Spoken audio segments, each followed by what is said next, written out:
Oh, hello. Can everyone hear me? You guys hear me?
Testing. Can you hear me? Just let me know if you can hear me, that I know there is no audio issue. You hear me?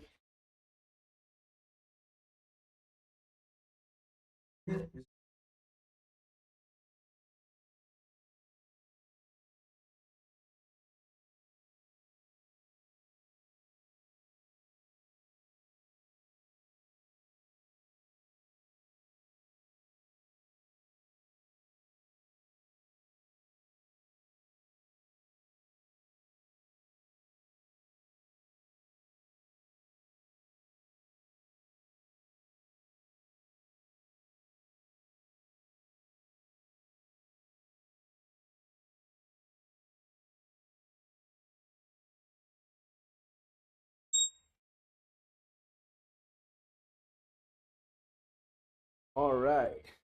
So this is my first ever live stream, and we are going to be breaking down PCE, and with PCE we'll be breaking down exactly how we could have taken trades or how you can take trades heading into the next few days. So before I continue, give me one more.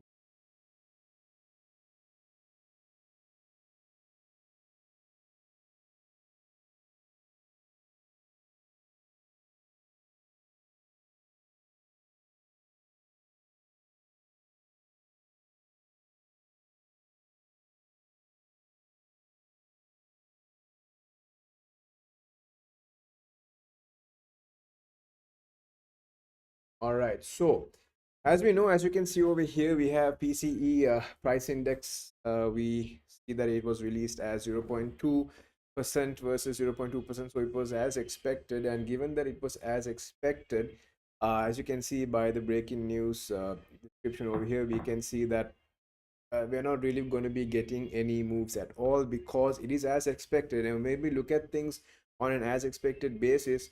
Uh, it means that there is no surprise, and if there's no surprise, then order flow is really not going to be going anywhere. So before we get to the charts, we really need to understand uh, what this actually means in terms of the core PCE price index, right? So if you don't know what these things actually mean, here's what you can do. You can do is you can go into this right over here, why this moves the markets, and you can get an educational lesson on what this actually means, right? So when you see that happening, you'll have a clearer picture on why core PCE is important. Okay. So we can see that the core PCE month on month printed exactly in line with the 0.2% consensus, confirming the expected monthly inflation path. So that means if everything is in line, it means it has already been priced in. And if it has already been priced in, and because this is the Fed's preferred gauge of underlying price pressure, a match reduces the chance of an immediate shift in rate path expectation. So, for example, if we were looking at rate cuts, or if we were looking at rate hikes, if things are in line, then it's neutral basically. Okay, so that keeps the discount rate outlook for equities and the interest rate differential for the dollar stable. So it's going to be as it is. So it means that if we were looking at rate cuts, if we were looking at an increase in probability of rate cuts, then we are going to be keeping on looking for that. Okay, so it's going to be limiting volatility in the USD pairs because yes, we have been pricing in the rate cuts. We don't want to be pricing it even further. So it's just that, right? So don't expect big moves. So uh, when the print deviates, of course, as you know, when we go above or below, then it's going to be a surprise, and it's going to be repricing growth and policy probabilities across the US denominated assets and also global assets as well, because we have the USD differential thingamajigs going on. All right. So uh, having said that, what we need to look at next in terms of understanding PCE and what it actually means for the markets is this.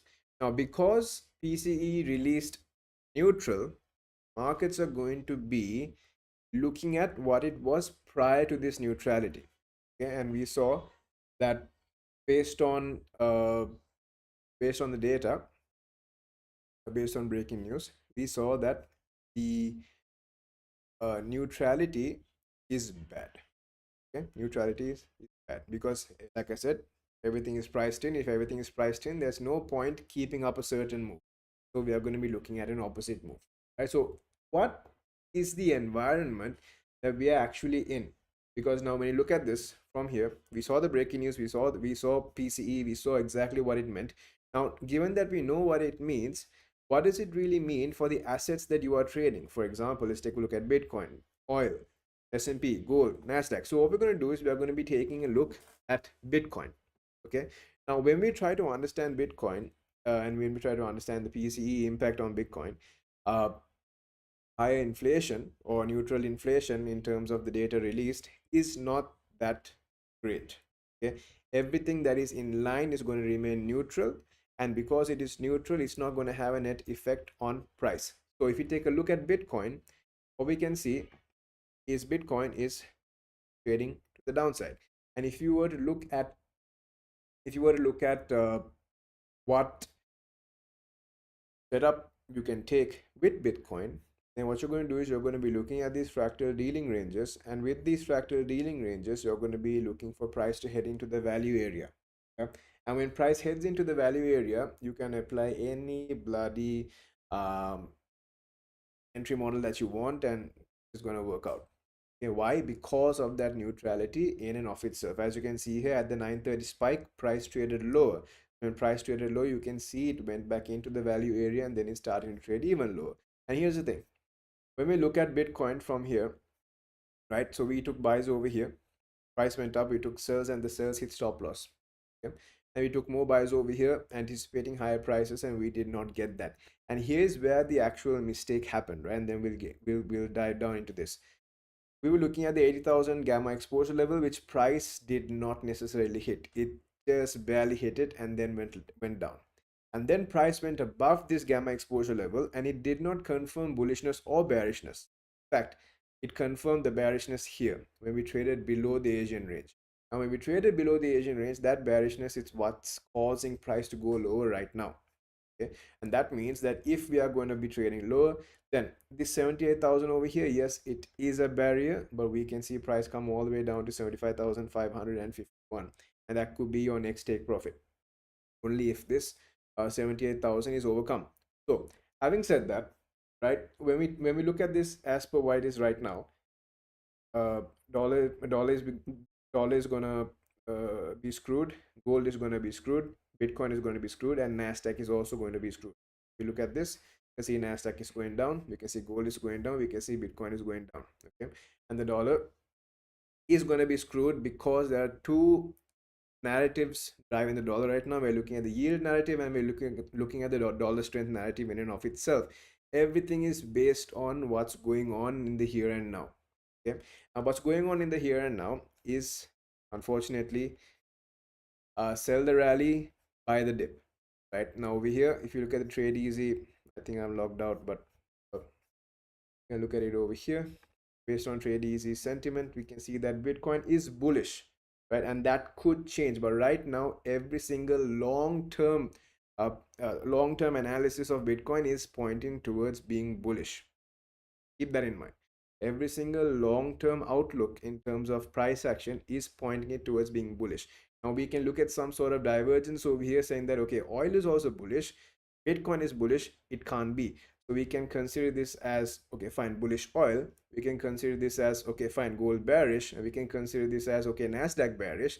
So of course, by default, Bitcoin also should be bearish. And so we can follow that saying that Bitcoin has a reversal risk to the downside. And if you were looking at trade setups, here's how it will be. Okay, so we have price trading low, and we have price uh, right here in this inverse fair value gap, and that could be a trade. So if you're going to be taking a trade right now, we'll be looking at a trade from here, somewhere around here, stop loss above this because we had a nice rejection, and we are in the macro hour, although my macro timing is 9:40 to 11, right? So we can take this over here, we can keep a simple 3R. Okay, and that's going to be the potential trade setup that you would look at if you had taken the trade from here, because we are coming from the value area, they're doing the inversion, and then price is going lower. Okay, so then you will take a 3R trade right over there. Okay, so if you guys have any questions, you guys can let me know. All right, now having said that, we need to look at what has actually changed since last month or last week. Yeah, last week and last month also. We need to look at what's changed. Okay, but let's take a look at it from last week's perspective.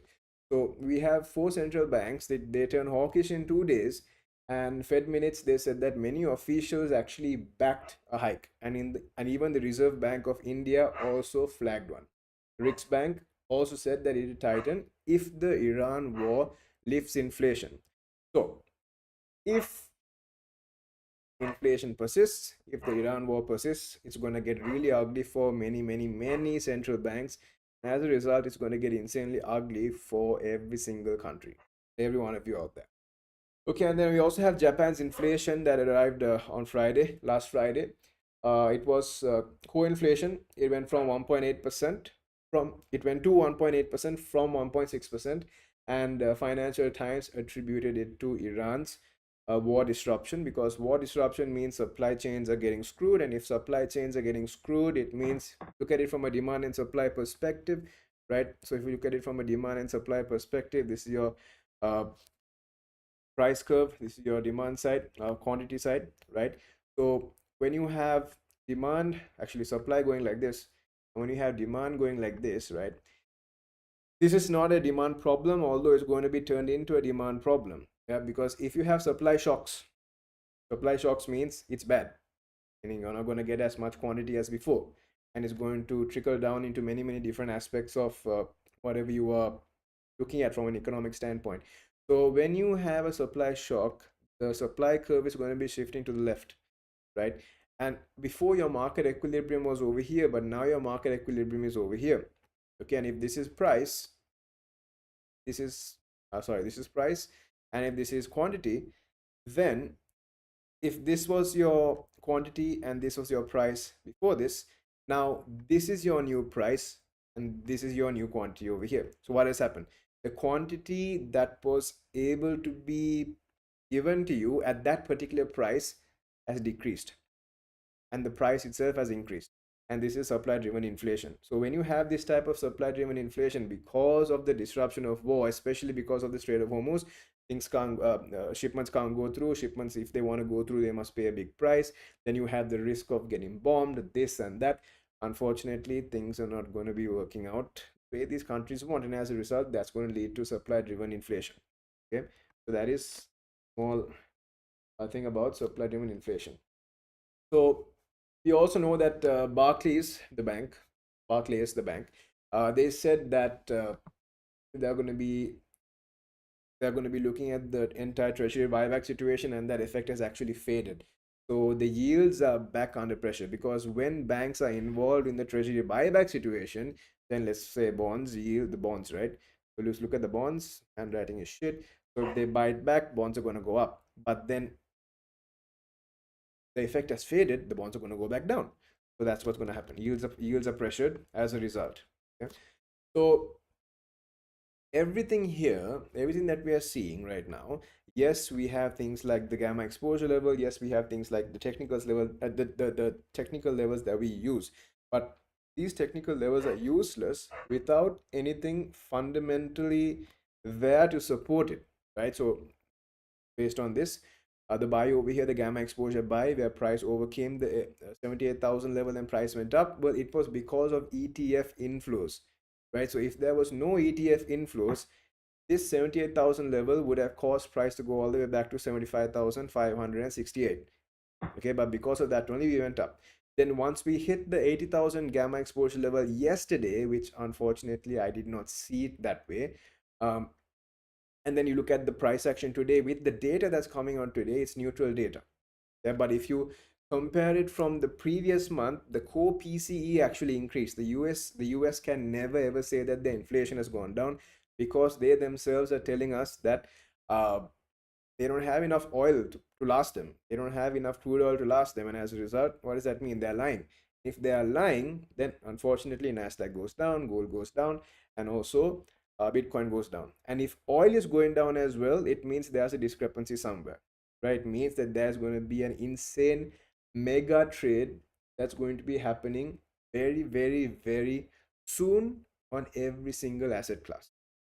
Okay, And unfortunately, that mega trade could be a buy on oil and a sell on everything else. Not financial advice, but just look for it. Okay. So that is that. Okay. And in 15 minutes, we are going to be having the US Open. Yep, we're going to be having the US Open. We're going to be coming back for the US Open. In the meantime, we can look at the price setups from yesterday. And if you have any questions, you can ask me any question in the chat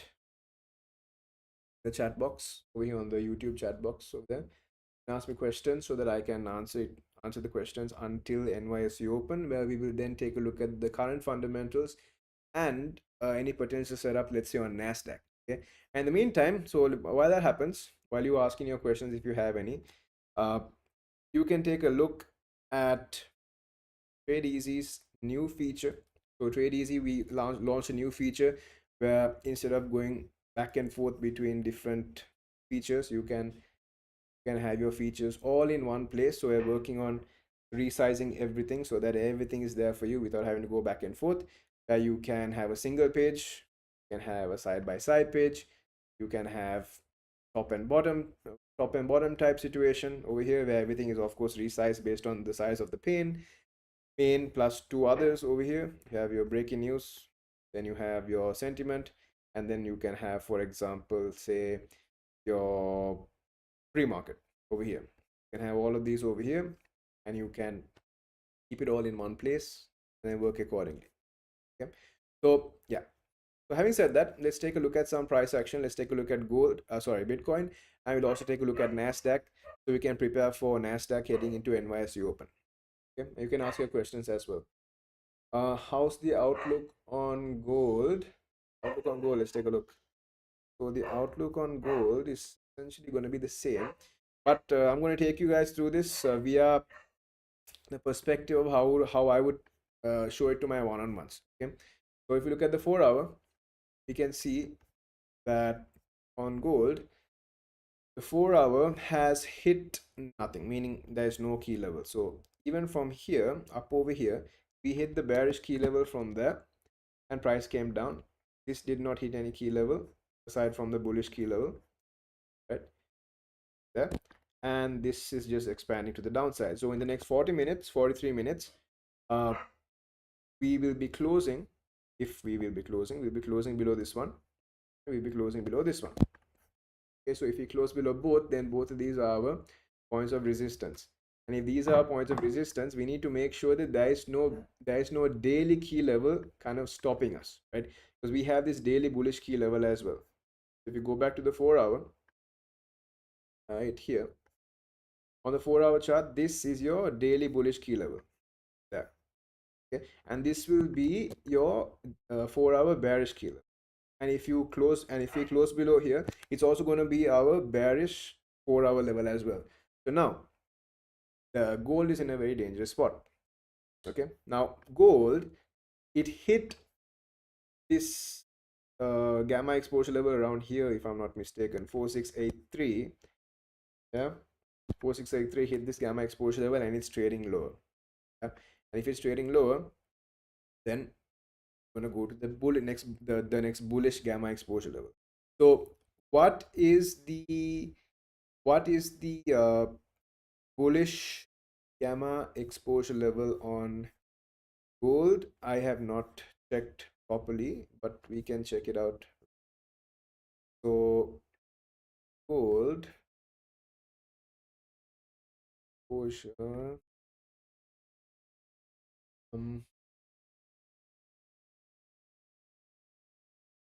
have 4516. We have 4516 here. 4516 around there.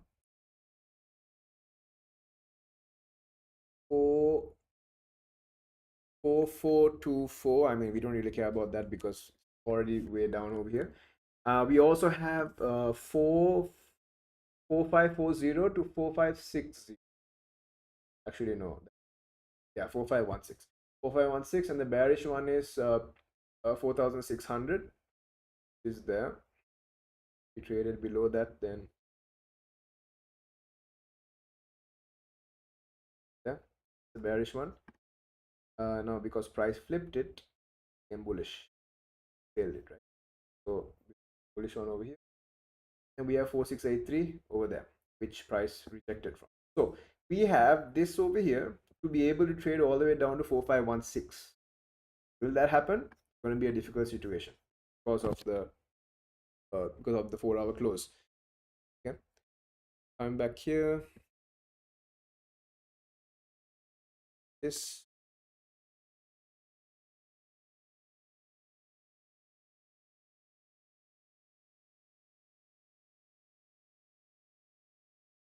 43 bullish level, yeah, can be 4370 also, yeah, all the way down.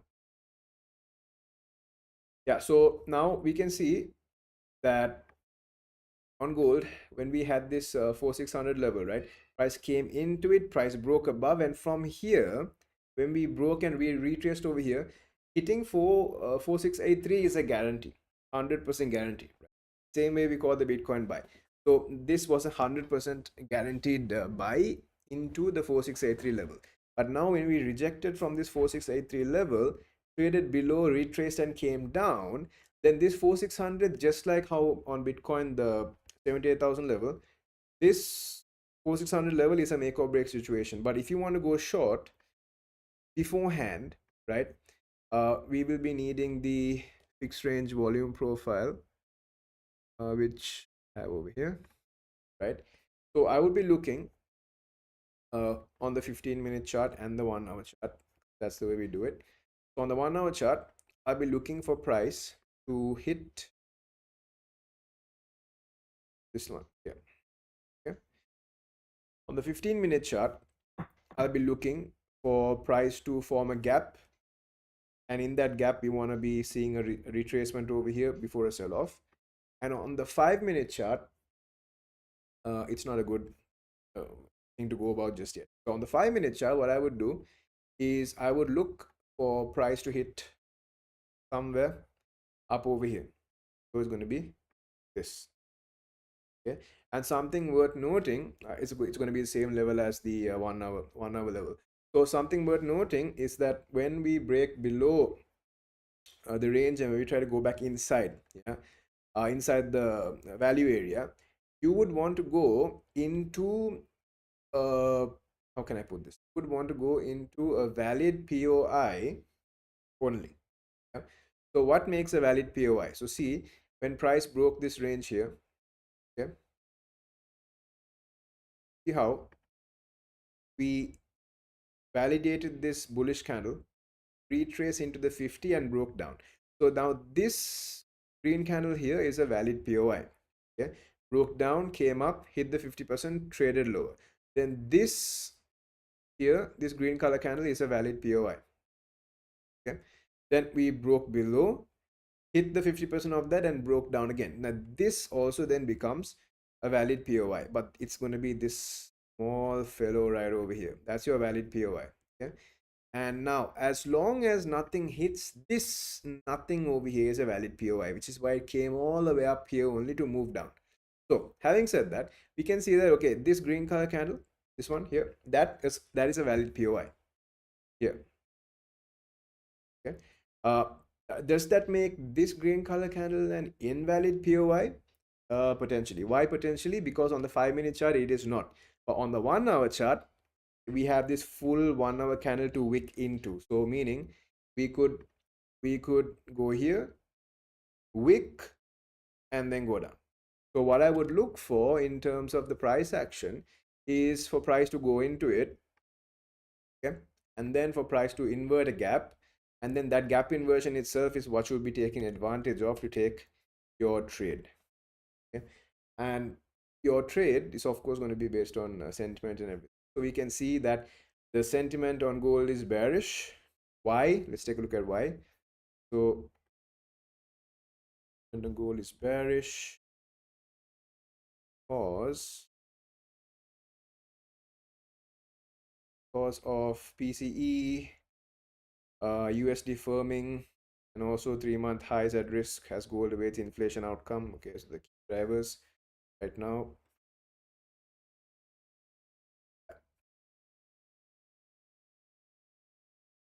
Why? And going to be core PC being the same, but on a prior month basis, inflation increased, and then we have the entire yield dollar index bloody situation. So that's why it's a bit up. Okay, so we go out of the layouts, take a look at this again. Yeah, so then we have a 65% confidence that gold is going to go lower, and we have a 62% confidence that Nasdaq is going to go lower. So these two are what we're going to be looking at right now, because from a profile perspective, these are agreeing. Bitcoin, so far the trade is valid. You, if you would have taken it, you can let me know. And USD, US 100 here. Yeah, so US 100, unfortunately, there is no profile just yet, because the Asian range is still intact. And it is when the Asian range is still intact only, unfortunately, I can swear, right? So unfortunately, you're gonna get fucked. So uh, this is no man's land. But for Nasdaq, it's a bit special, because the 7 to the 9 range over here, the range that you're seeing over here, that in and of itself can be considered its own little Asian range. Okay, that in and of itself can be considered its own little Asian range. And because it can be considered as its own Asian range, you would be waiting for price to break below it. Yeah, and now when we try to consider POIs, let's see.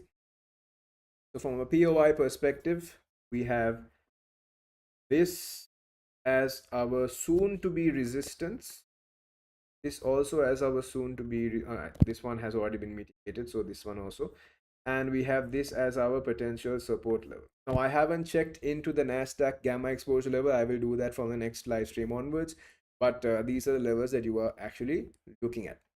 Okay, then from a POI selection perspective, let's look at the 1 hour chart.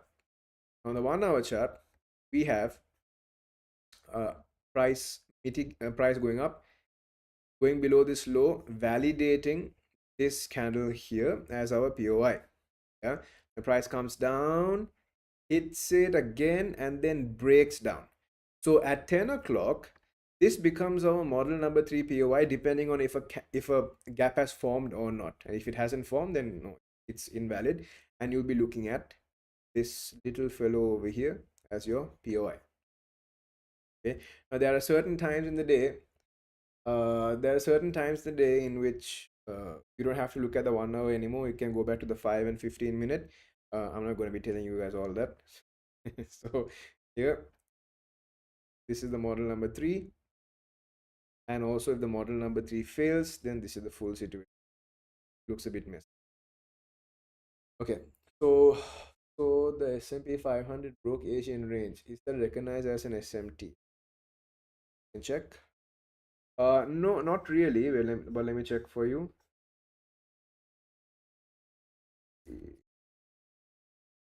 Get it on my broker, but if it's not there.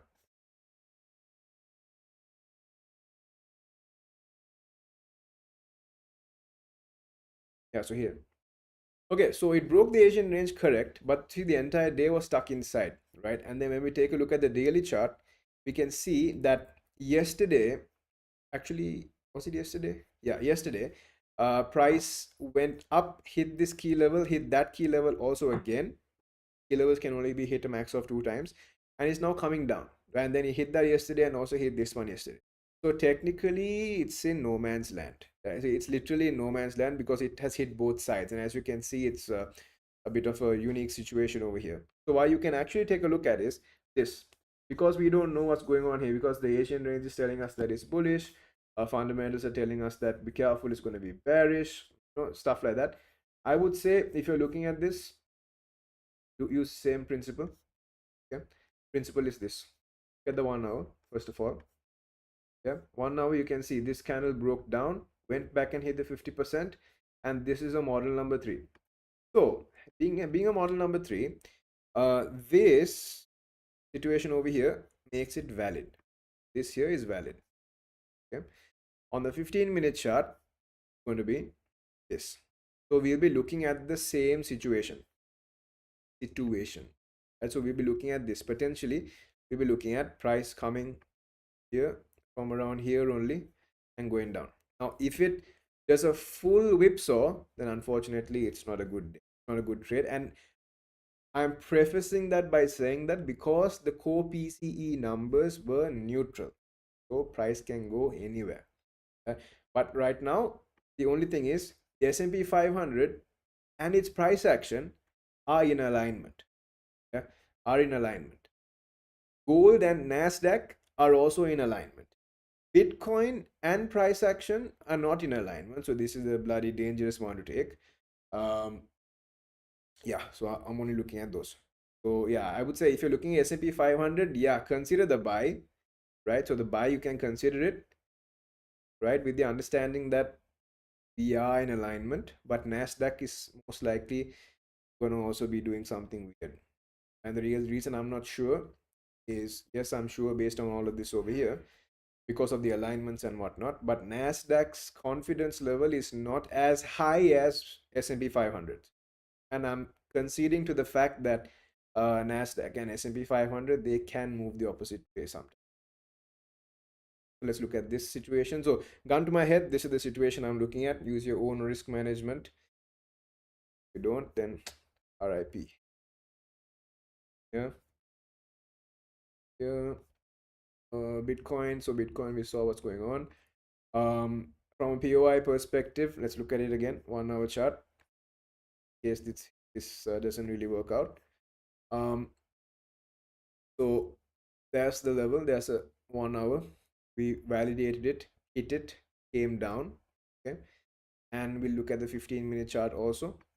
The 15-minute chart went down, validated it, came down there, validated, meaning we hit this up close range and broke lower, and we closed lower, making this a model number 3.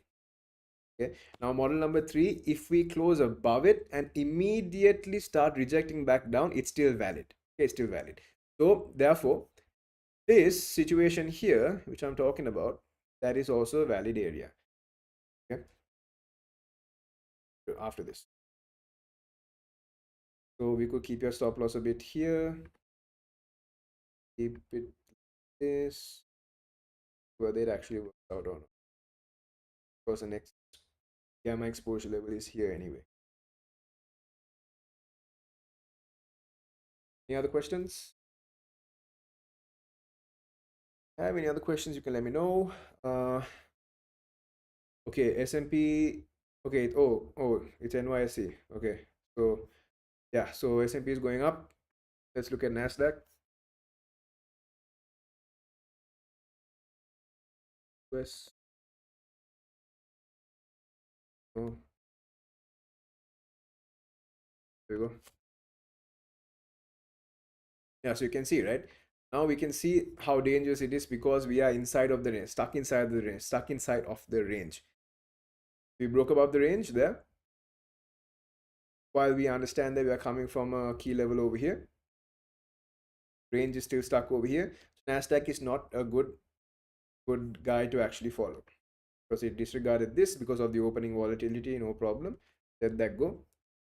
Then we'll take a look at this POI over here, right? See how this original POI, this one we were talking about earlier, it's still intact.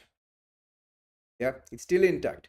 So now, removing all of this, acknowledging the fact that we have these H4 key levels over here, what you would be looking for next is you'll be looking for the rejection to go down.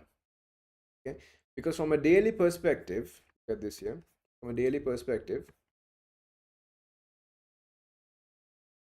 yesterday we have hit this key level, and today we have formed this bullish key level.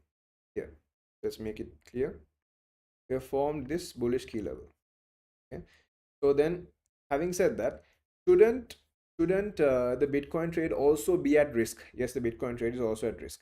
Shouldn't the gold trade also be at risk? Yes, it should be at risk because of the key levels involved.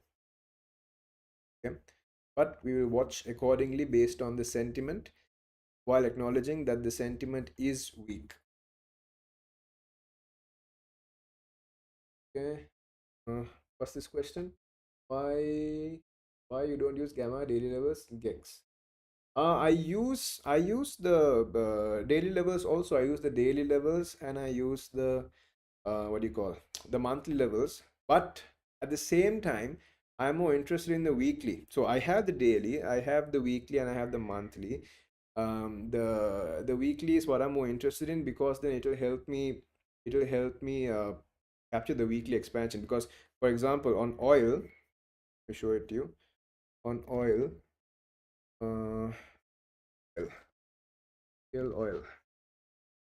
There you go. Was it this one, the one that I sent on the TradeEasy group? I don't think it was this. Let me find it for you. WTI, oil, W, oil. Let me get it for you, 1 second. Because I marked it out. It's going to be US, US, OUSD. Yeah, there we go. Yeah, as you can see here, I deleted the levels, but the level was 88 here. Okay, so the level on oil that I gave was 88. There. So we can see the price went and hit it, and after it hit it, it did a nice little intra-week move like that. So those are the moves that actually help me a lot and helps us, put things into perspective. Same way that we look at this, right? So as again, let me get Nasdaq again. As and also look at S&P 500 because that kind of makes uh more sense in terms of, again, it told me the, yeah.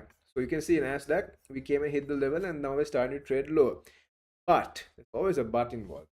But unfortunately, we did not break the supposed thingamajig, the freaking and the Asian range for the New York session, right? We want to see price breakdown now, because on the 1 hour chart this is a valid POI, and if we react, right, then we can look at a model number 3 sort of entry.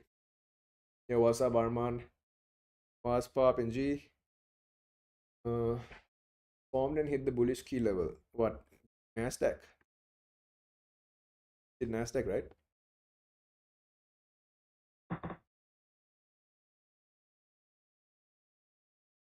Let me know.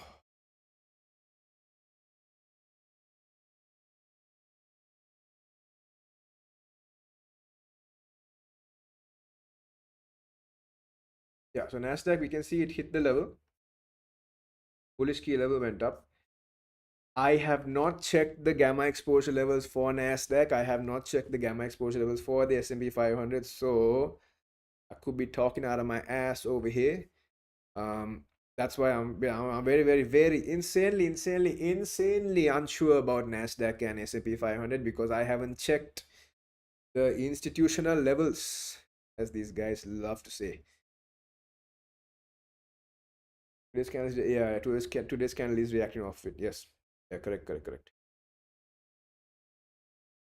So I will. So like me personally, I would not touch Nasdaq until I have a confirmation, like trading above the Asian range, that I know, yes, you are bullish. You are bullish. Okay.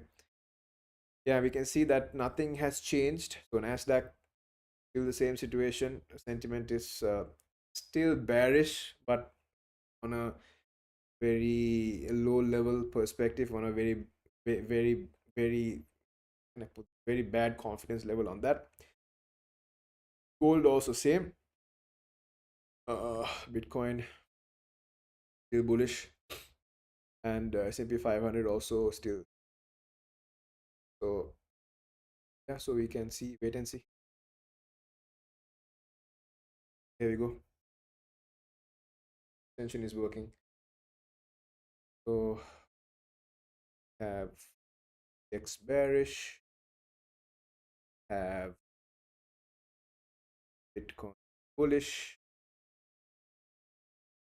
So why am I trying to show a sell when Bitcoin is bullish? It's because I want to show you that unless it comes into a key level, then there's a fundamental mismatch. Fundamental is saying bloody something else. Technicals is saying something else. And this is where the technicalist cultist mother lovers come into play. Sean, we don't need fundamentals. Sean, we don't need this. Sean, we don't need that. Look, my gap is working. My this is working. Congratulations. Now, when it starts to parabolically move in one side, that is when fundamentals are set, technicals are set. But then you will come with an excuse saying, man, the markets are ass. It's ass. I didn't get any entry at all. Well, because you did not combine the two. So you need to be able to know how to act when you are combining the two, and you need to be able to know how to act when one and the other are not uh, agreeing with each other. Okay, so let's keep this Bitcoin over here, and we'll look at S&P, and we'll look at stack. I guess S&P is going to be the best option to look at because it actually broke everything.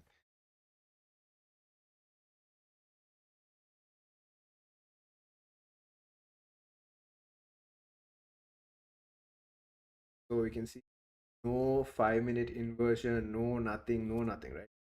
Nothing right now is working out. We did not break the range. We only broke the Asian range high. Use the 1 hour chart. We can see that even though we broke the Asian range high, my friends, this is what is needed. This here is what is needed to actually propel higher. Okay. On the 15-minute chart, also similar situation. That is what you need to propel higher, right? So now that we have come here, we won the 50%. Okay, 50%. Boom shaka. At least close to the 50%. Okay. Then you go to the 5. If you are that horny for an entry, you go to the 1. Okay. If you are super horny for an entry, you will look at this. See how we have this high, come down, high, come down, high, and that gap. Okay. So that gap that led to a new high, you wanted to see price close below, then hit it, that reject it. That's your entry. Stop loss is up to you, but that is your entry. Okay. And if that is your entry, then that's your entry, because you don't use inverse fair value gaps. You don't use essentially that. You don't use gaps, or let's just say you don't use inversions as POIs in and of itself, because there's 101. You don't know which one to choose. People just cherry pick. They try 100 times, and then whichever one works only they show it to you. So uh, when we are talking about the inverse fair value gaps, you only better use it as a means of entry. Only entry, strictly entry, M5 only. The only time in which you are permitted to use M1 is during the macro timing, which is now. But even though we have that macro timing and everything, I would still prefer using it when it is on M5.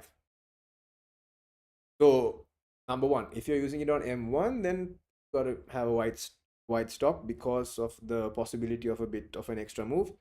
M5 is much more safer, but M5 will be giving up a lot of the move before it actually, goes out your way. Meaning, for example, here, right? See this, yeah? This one, you want to consider a trade, a bearish trade, then you have to wait for this. Yeah. So you see, if it doesn't happen, then you know there's no trade. So here, perfect. There was no trade at all. But what you actually have is this. Okay. Now look carefully. SPX is bullish. US 500 is bullish, right? Everything is your way. Everything's going your way right now. So what you actually have is this. On the M5, you have this. Okay. That one. Where price closed above. If price closed above, then here, what's over here? This is S&P 500, gold, Bitcoin.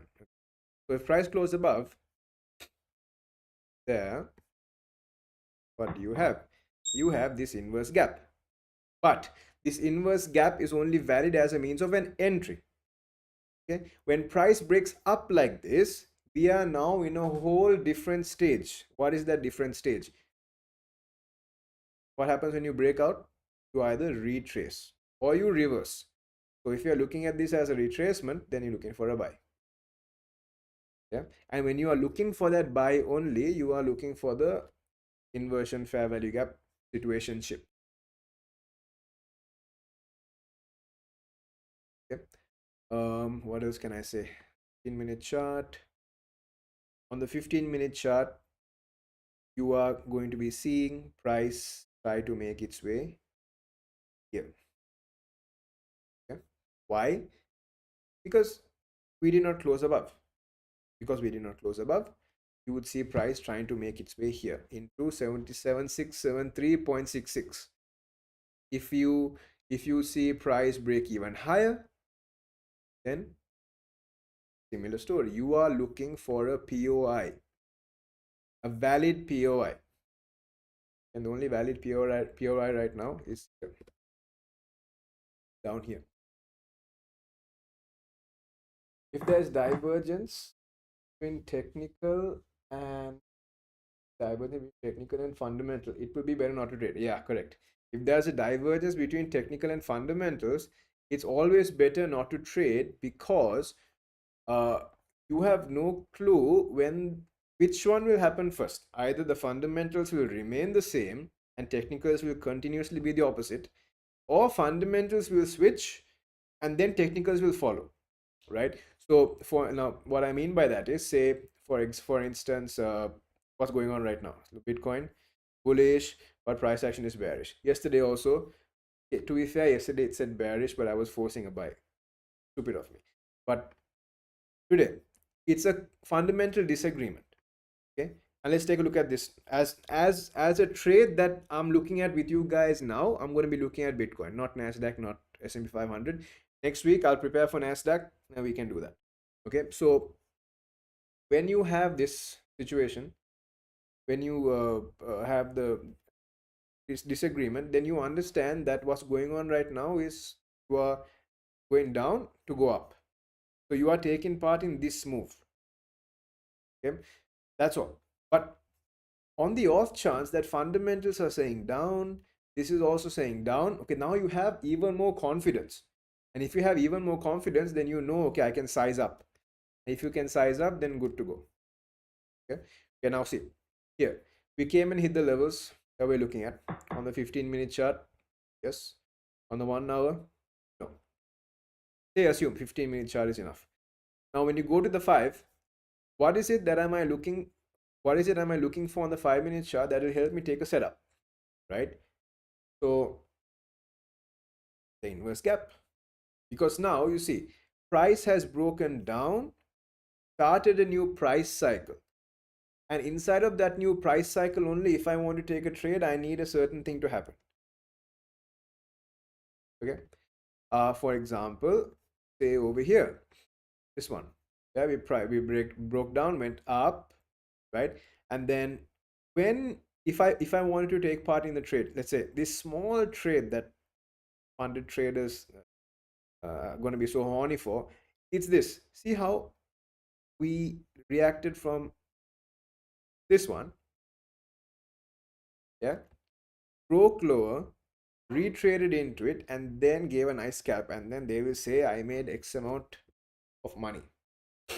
Okay, that's how you would use it, because price cycle began, that's the inversion, that's a trade. So now here we broke down, we are waiting for the price cycle to happen properly, and if we can get it only, we get it. Yeah, and if there is nothing, then you have to try looking at the 1-minute chart, which could be a bit on the risky side. Okay, so either way, you wait for those things to happen, and if those things don't happen, then whatever loss you are facing, whatever loss that's happening to you right now, you deserve it. Sorry.com. Okay, let's wait for that to happen, and let's look at gold. See if gold has something better. Gold is hitting all its levels, uh, If you look at the 1 minute chart, you can see that we went higher, we came into this gap, and that gap led to price going higher, right? So we can look at a potential trade here, and if price closes below here, okay, you can put a paper trading situation here, stops here, with understanding that price can go up there, okay? We still are not in the trade. See, you're still not in the trade, okay? Because see, it did not close below, and it did not close below means there is no setup. There's no setup at all.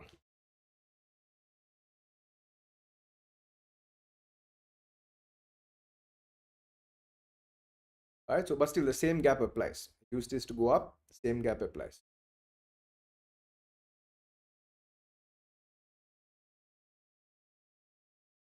Chart, 1 hour chart, and the 1 hour POI. There.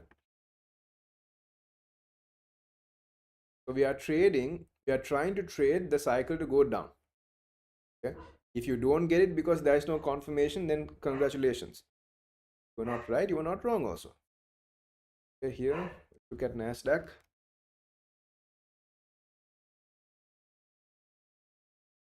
So NASDAQ broke above the Asian high. Okay, and on the 15-minute chart, we did not close above it, so we just wicked. So this here, this one, in 9 minutes, if we have a gap, in 9 minutes, if we have a gap here, that gap is our model number 3 for a buy. Only if there's a gap, okay? Then you're looking for price to come down into it, and then after it comes down into it, only you'll be looking for price to do the inversion fair value gap type situation. That's where you're looking for price to go to. Simple as that. We'll keep that over there for if it forms a gap, and then we can go and check on it later. What else? Yeah, Bitcoin. So Bitcoin, coming back here on Bitcoin, see how here, this gap here, is it a gap? Yeah, it's a gap. Sort of a gap. Here on Bitcoin, gap, right? So you'll be looking to take a short here, stop loss above there, stop whatever based on you, right? And then you'll be keeping your take profit. Let's assume 3R. There, and that's your trade. Okay, so let's put this demo, right? So put sell limit there.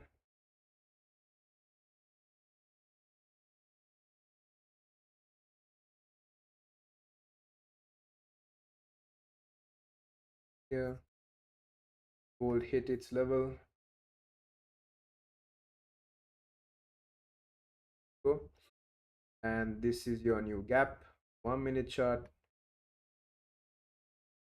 You're looking for price to close below, and only if it closes below, only you'll be taking a trade. Okay. Here are only if it closes below. Otherwise, if there's no trade going to closing below, price closing below, then pointless.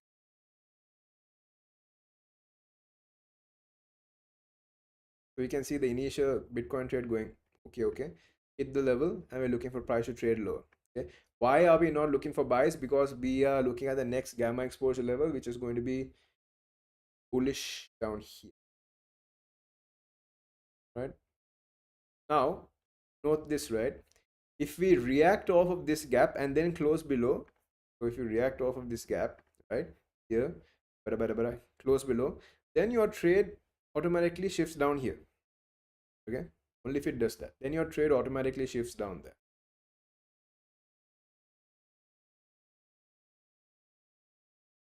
Right, you know, 9, 8, 6, 3, more close. See how you are protected.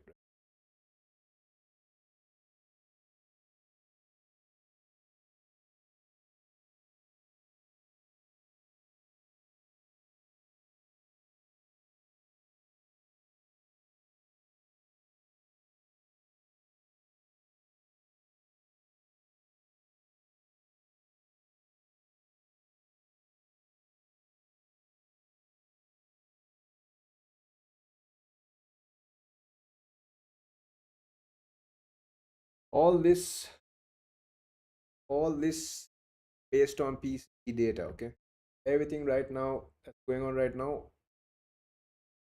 and we'll soon talk about the entire thing about why Fed watches this. We take a look at the trades, the time. So okay, we are not yet closed below. Right. So here's the thing, right? When we consider the PCE numbers, and when we look at the entire thing about why the Fed looks at the PCE numbers, it's because of the fact that the Fed's 2% target, right, has been stated in the PCE terms since 2000. So because of that, they watch core PC. So they look at, so see, the PCE itself, they're looking at 2%. But when we look at core PCE, it's very, very important to understand that, right? Because PCE, as you know, is personal consumption expenditure. And that's a broader basket than CPI.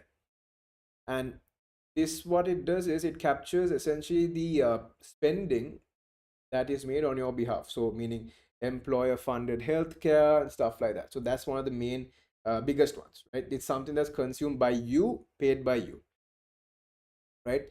So, the basket itself isn't the important difference. Okay? The basket isn't the important difference. So, CPI, what it does is it holds the basket in a fixed way. Right? So, hold up. It holds the basket in a fixed way, fixed manner.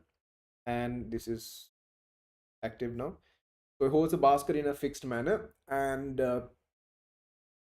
for example, when you look at it on a PCE perspective, what's going to happen is it adjusts. So when people switch their spending habits, it adjusts. It keeps on adjusting. So for example, if the price of beef increases, you'll go and buy chicken. If the price of chicken increases, you go and buy beef. So based on whether you buy chicken or beef, the PCE actually changes because it's personal consumption expenditure. And PCE itself will usually read lower than the CPI because CPI does not consider all of this. So the Fed, they'll be looking mostly onto PCE than CPI because at the end of the day, inflation, we are the ones who have to fortunately pay for it. No one else is going to pay for it. The companies, they make money off of us. So that's why PCE is a very, very important gauge of inflation. That's what the Feds actually look for. So when we look at the, given that it's neutral, given that no one has really, the core PCE, no one has really changed uh, their expenditure that much, and given the fact that this is actually within the expectations set by the Fed and whoever's involved in calculating this, uh, that's why the markets are very, very, very silent because it's within expectation. So every time something is there within expectation, don't expect much move. You're gonna get chopped in the bloody. So to summarize, CPI, it gives you an answer on what a fixed basket of goods cost. PCE, it gives you a dynamic answer, dynamic number on how, basically what people are spending on basically. So that's that's the gist of it in terms of knowing about this because you are trading it. Okay? A lot of people don't have to stay in front of the chart. Any advice for the people that don't have time to stay in front of a chart? Any advice? Stick to one macro, and if you're sticking to one macro, then it's going to be easy because it's just that macro and nothing else. And one macro is between what, 940 to 11. So if you look at 940 to 11, that's like what, 1 hour 20 minutes. 1 hour 20 minutes done, and the job is done, and it's going to be most effective with stuff like Nasdaq, stuff like S&P 500, like that only. So for example, the 500 here, we are looking at price coming into this level, nothing else matters, right? So then we saw that this here Am I looking at the correct thing? Yeah. This is a valid POI. Okay. This is not a valid POI because it did not hit this 50%. Okay. So not good. This good, this not good. Right. And look at Nasdaq again. Out. Yeah. So Nasdaq, see how things change now. Actually, no, it hasn't changed. Sorry. It hasn't changed at all. So this is what you're looking at. This model number 3 gap. Okay. And here, this one is a valid POI. Okay, and it will span all the way into this wick as well. Consider this wick as well. So if you want to take, say, a counter trend, if you want to take a counter trend sell, you can take a counter trend sell from here or here, depending on how it happens. Okay.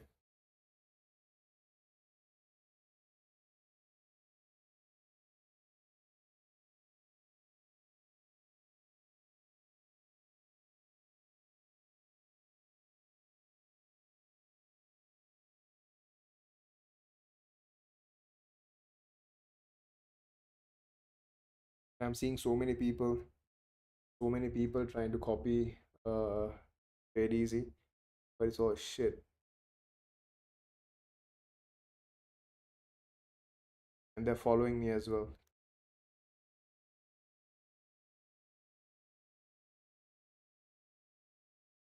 Okay, so Nasdaq hit. We are closing here.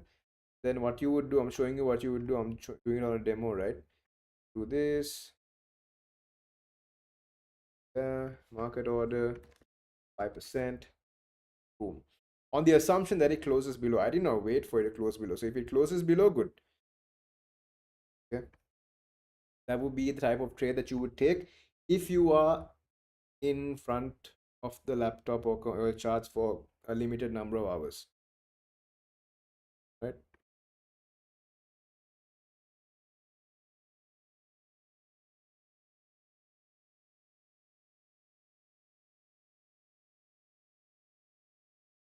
So there, have gold over here. So gold, gold broke above the fractal ceiling range, and it changes everything. So if gold broke above like this here, right, I am not interested anymore. I'll be looking for a 4-hour key level. See now how price came here, and now it came into this 4-hour key level there, right, making the gold situation a difficult situation where you cannot sell anymore. So cannot sell anymore. What's going on is price came and we hit the level, the gamma exposure level. Again, one more time, we validated it by closing above, by trading above, and now they're coming down. Okay, we go to the 15-minute POI. That's only going to be valid is on the 1-hour chart for now, which is here, and that enough give us potential trade.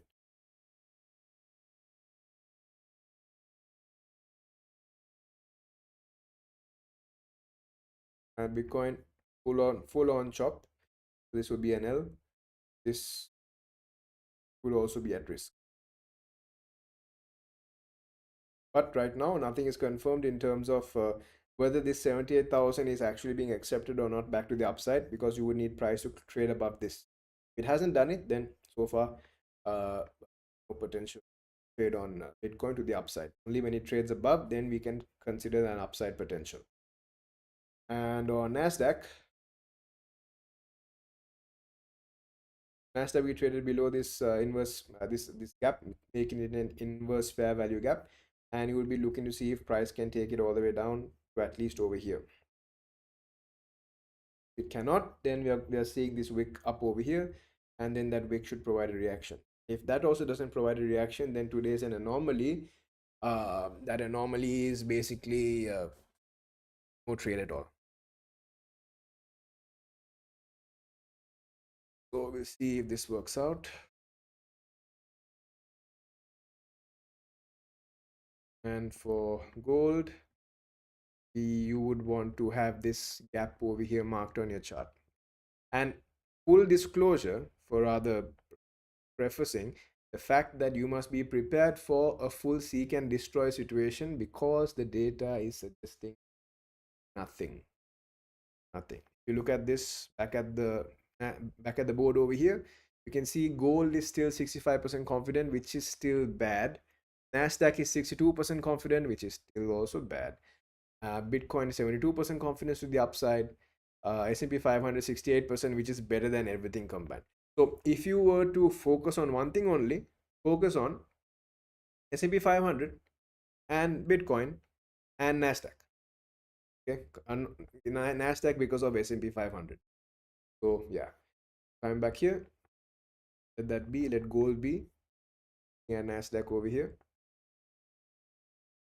S&P 500. Let's take it again.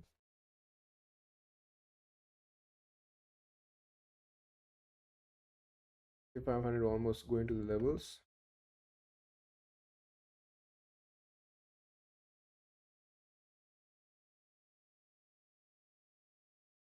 Should be looking at the level. Sorry, that here, this one.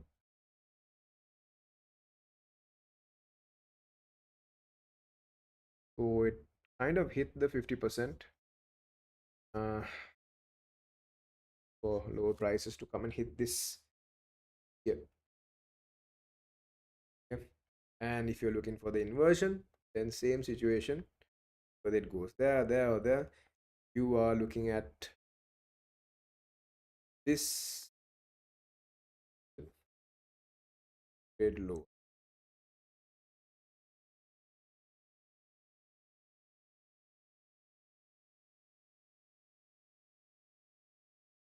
At this, and to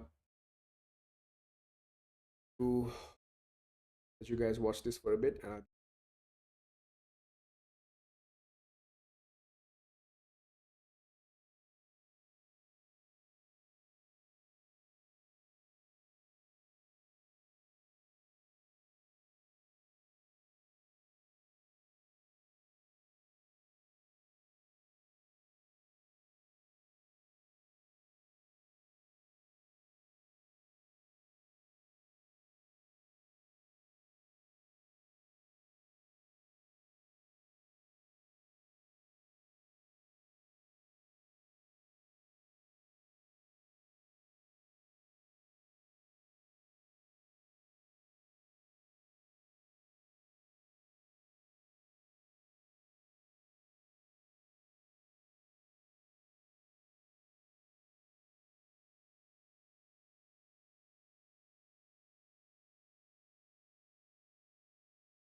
Yo, yo, yo, what's up, what's up, what's up? Sorry guys, I'm eating something. And the Nasdaq trade is going very well. So, for those of you who just joined, sentiment bearish, hit a key level, POI coming back into the range because where it went up from made no sense. It has to come back down before it goes back up.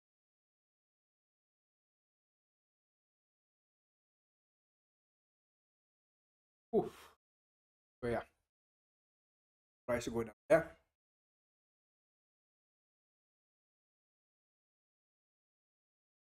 and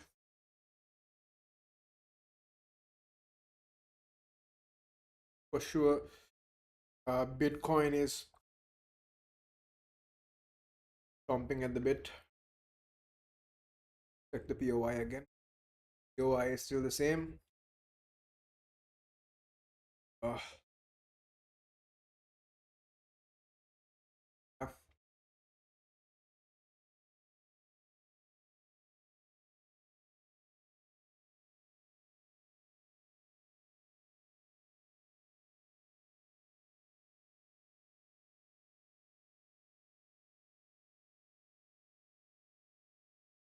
My stop loss.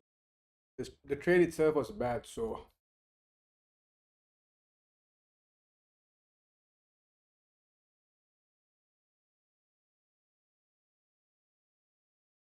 one.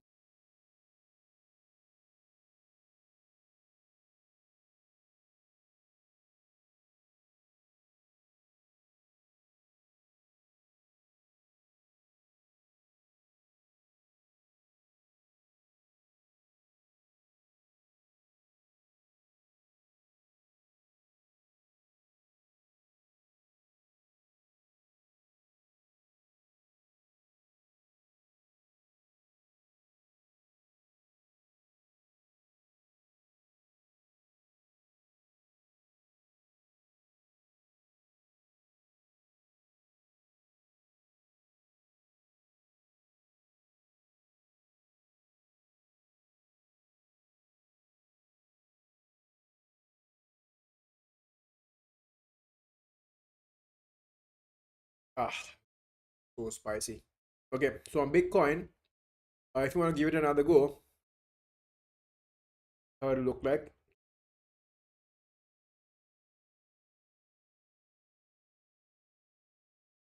Yep, that's the way that it'll look like.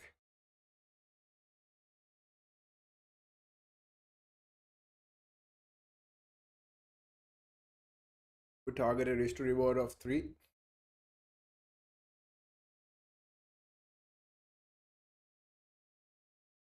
or you can target outside the range. You got big balls. You target the next gamma exposure level down here.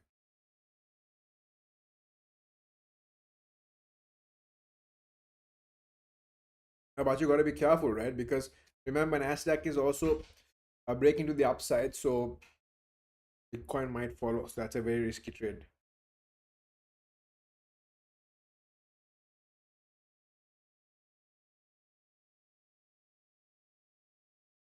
And see, it's not respecting the IFVG.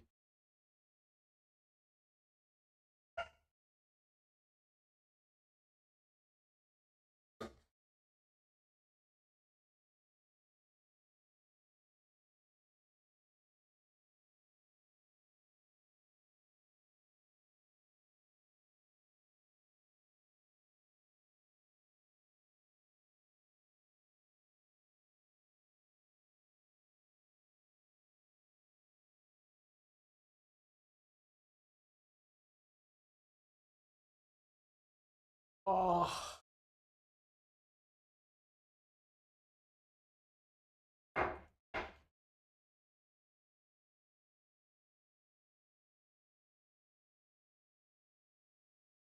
yeah, I need some ice in my mouth. Hold up. Oh,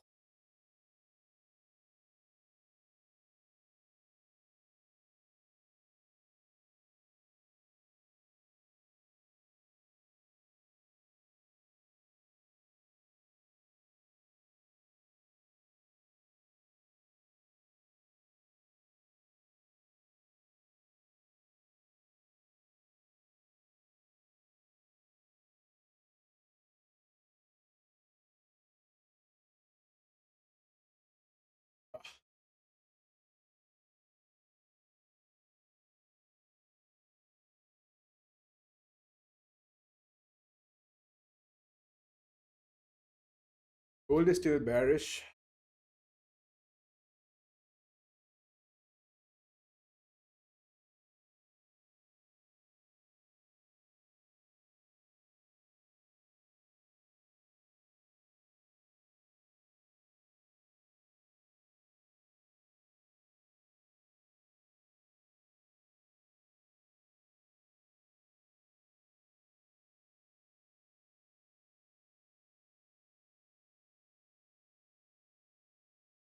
So here's you take some partials, partials on Nasdaq. Leave the rest to hit because it has to hit a POI choice.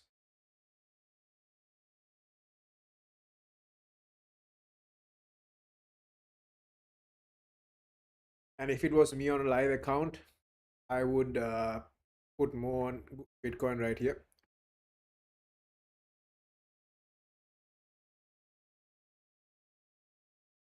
And credit if it hits stop loss fully.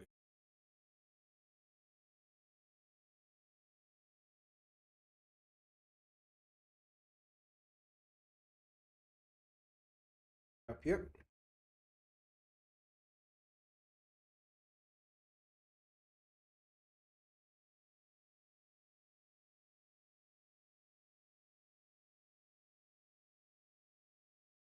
Oh, and one thing that I want to say, right? When you are selecting, what do you call inverse gaps, right? Make sure price is traded at least 50% of the way, okay?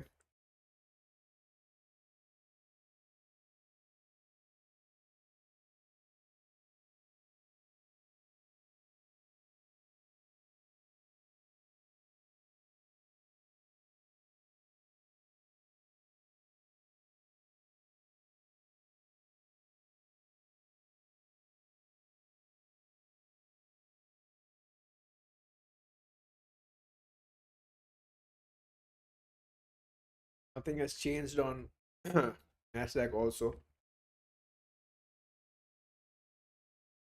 S&P. Yep. S&P good. Price traded into the 50.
Realize you guys can hear fighting. Nice. Sorry about that. Yes, man. Virus fight.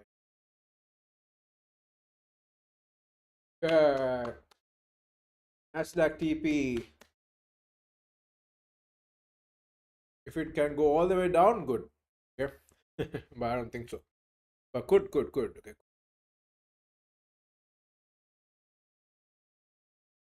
I took a position on S&P also. There we go.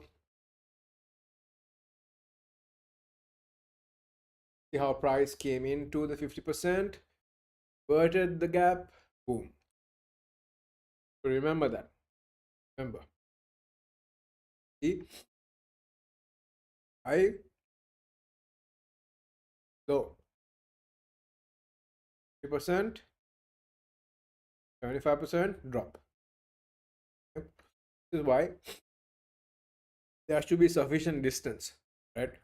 So say here the macro happened way too late.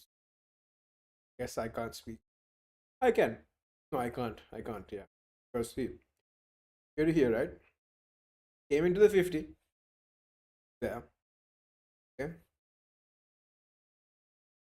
Inversion happened here. See, around here. That's the buy to go up there. Same thing here. Inversion happened here. That's the sell to go down here. So if you are a prop firm trader, wanna come and watch these streams, it should be good because we are utilizing the fundamentals with us and and price cycles as well. The way price is supposed to. Okay, so we got Bitcoin also here. Bitcoin going well. To see where I made the mistake on Bitcoin. Uh, this is not a mistake. Here, see how here to here came to the 50%. Then we should invert around that 50% level, right? We didn't. So we go back to the extreme. So we will go down. So whenever price is stuck in the 25%, so when we are stuck here, this extreme, okay, extreme. This is fair value gaps and inversions. This is chop, chop, chop, deep retracement. So if there's a reaction at the 75% level, then it's going to react or it will just straight run up into your target. Okay. So that's what. So again, this is demo. Okay. I'm not going to show live. And again, I did not take these live as well because phone to record webcam thingamajig. I don't have the login credentials on my phone over here. So next live stream onwards, I'll get the login on this. Okay, so now what we can do is this, right? See, we flip the 50 again, right? And if we close below here, then that's an inversion that is worth noting. Okay, it's worth noting to go lower, right? So yeah, man, that's the situation in it. We can look at full thing here. Inverted. It did it invert?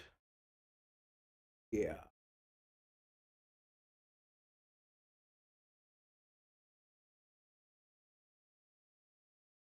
Play out.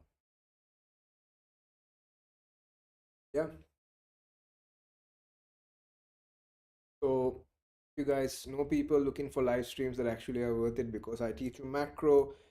Although I didn't do it properly today because it's my first time live streaming, I need to make sure I have my points proper. So I'm prepared more. So macro context, teaching live trades, you guys can copy. Let other people know as well.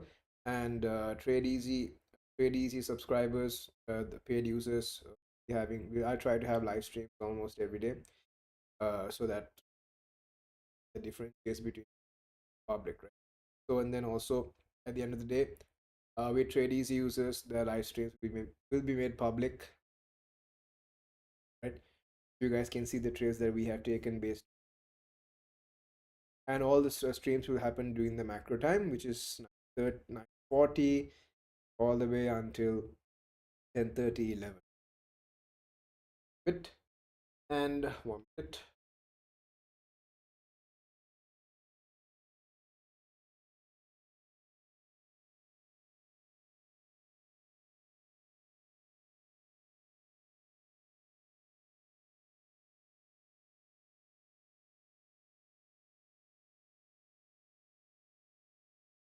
Cool. So we hit that. Are we hitting it? Oh man. Come on, man. Come on, man.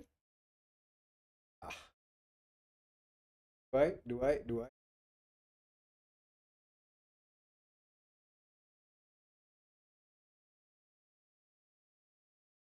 Oh, done. Hey, there we go. We hit that. We had that. We hit that level.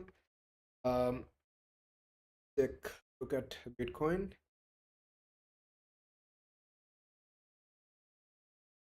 Okay. Bitcoin also. Okay. So we have that level over there. So if we want, if it's looking to invert and if it's looking to make that one last move where it goes down, that's the level you want. Okay. Because we did not break above, right? So we have no reason to worry about longs just yet. Okay. We have no reason to worry about longs. So, and again, gamma exposure level is all the way down here. That's that. And given the fact that Jackson that is upcoming,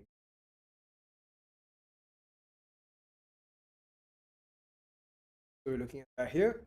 I look at that inverse gap over there. Not this one, this one. It takes us there and goes down, or it doesn't do it at all. Okay. Yeah. So having said that, let's take a look at one more. And that did Nasdaq go into? Yeah, it did. Yeah. Okay. Now look at this. Right. See how the situation on Nasdaq was bearish. We know that it was bearish. Coming to the 5-minute chart, that's fine. That's fine. Again, this is permitted. Permitted. If you want to say you want to buy, right now, look, Nasdaq and S&P 500 are known for, okay, if they trend, they trend. If they don't trend, then unfortunately it's going to be seek and destroy. So understanding that this can be a seek and destroy where we go back down below the Asian range, you can go to the 1 minute, okay, and you can take this range here, okay. If you go above it, then this here becomes your inverse gap. Fuck, man. Yeah. This becomes your inverse gap. Now, if I'm gonna even try to attempt to take this potential trade, I need to close at least 50% on bit because they're going to be moving together. Okay. And now, okay, so we go above 25 seconds. You would wait. I don't have because I'm doing it on demo. Right? Okay, 5%. We buy. Cool. Now, what's the minimum risk reward? Minimum risk reward is 3. And keep in mind, okay, all this is possible between 9:40 to 11. If of course, if we don't close above, then I'm fucked.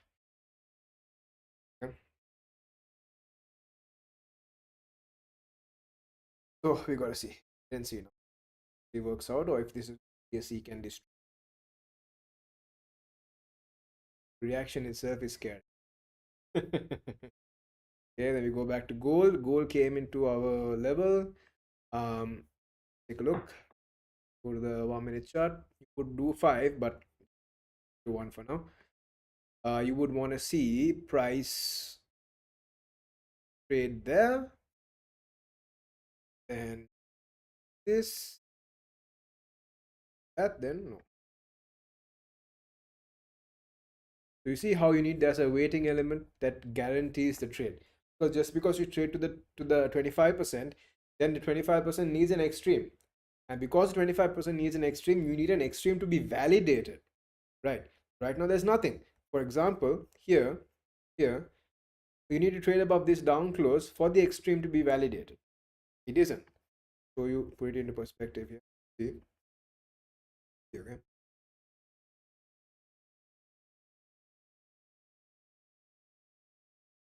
You know, we go into the 50, fine. We go into the 25, fine. There's no inversion, right? So price comes here. 25 retracement. So you need to understand that. So now we switch down here. And what am I anchoring it to? I'm anchoring it to valid POIs or pseudo valid POIs. Okay. Okay, there we go. Nasdaq getting its support from there. Bitcoin, so I'm not going to be putting too much effort into Bitcoin. Let me take out more partials. Just make it a riskless trade. Yeah, let it go fully. If this was 3 hour, then I guess it was fine. Yeah, more or less 3 hours. Let's keep it at three. Okay, for live stream, let's just keep it at 3 hour. Okay, just to make it quick and simple and easy. Yeah. And this is also 3 hour over there. Here also. All right, cool. Now see, we made a new low there. Okay, I want to show you something. We made a new low. We validated that POI, but we need this candle to finish. So we can go to the 30-second chart. On a 30-second chart, this is an insanely uh, stupid way of doing this. Okay, because that 25% level is not that great. Let me show you. Now, if it works, okay, fine, fucking beautiful, it worked. But most of the time, you're not gonna get as lucky. Okay.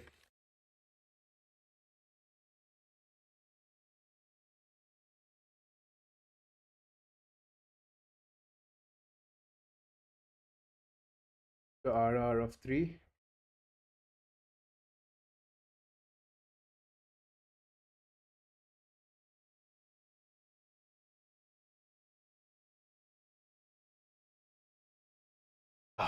All right, and then let's watch the 50% also, so you can see how that will work.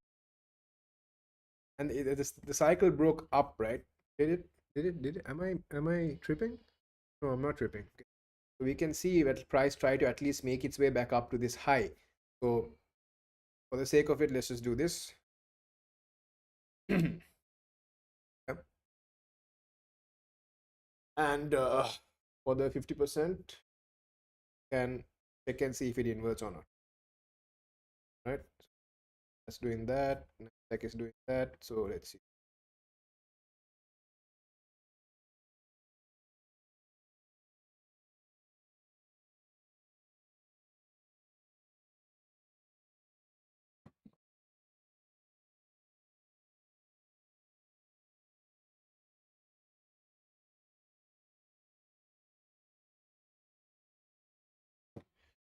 Guys, give me one moment. I'll be back.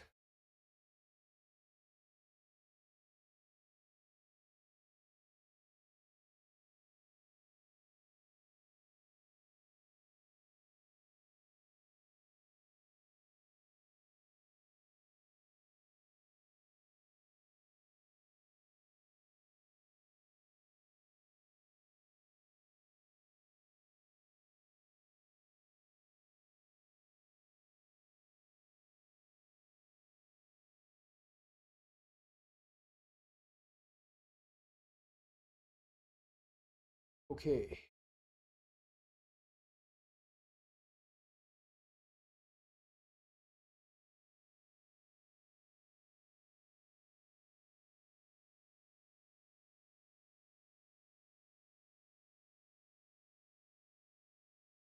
Ugh.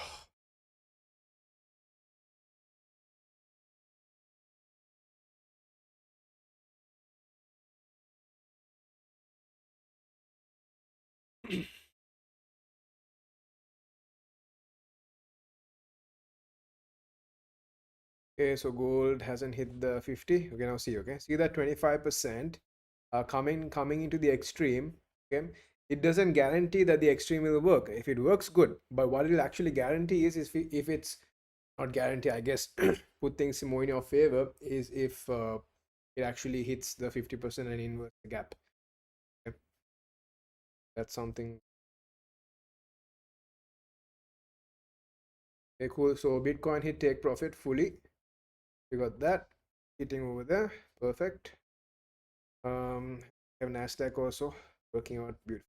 So you saw Nasdaq hit the 50%, inverted the gap, then we took the buy, uh, going up. Right now, what makes it high probability is because we came into their Model 3 15-minute gap, Model 3 gap, Model 3 fair value gap. Yep, and that's that. Now let's see if it works out. Gold, no, did not work out, whereas that one did because of the fact that we did not invert that 50. So what we'll do is we'll give it one more go, and then let's call it a set. Call it a live. You guys next week. Perfect. So, so this is the last, last, uh, malls.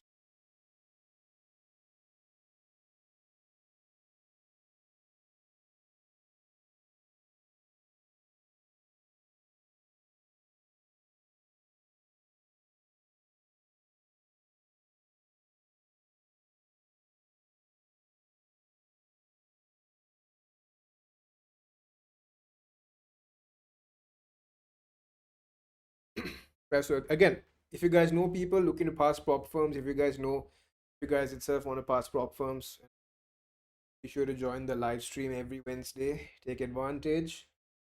Fuck off. Want it almost every day, then you can join TradeEasy.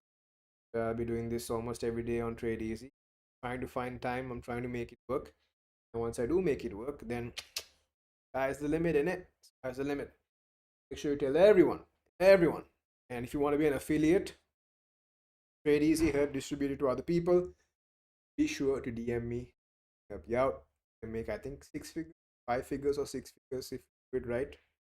Good for you and good for me. And it's not like this doesn't work. Works.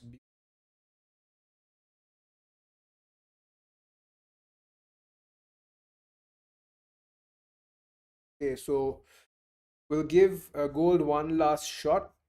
Only get one shot. Do not miss it. Oh,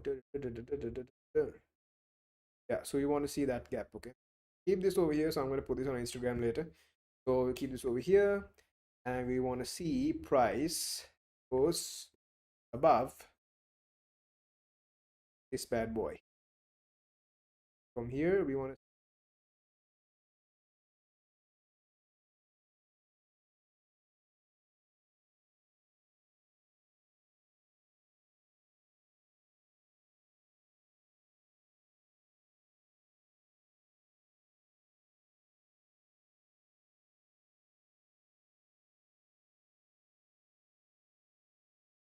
All right, so gold gonna hit.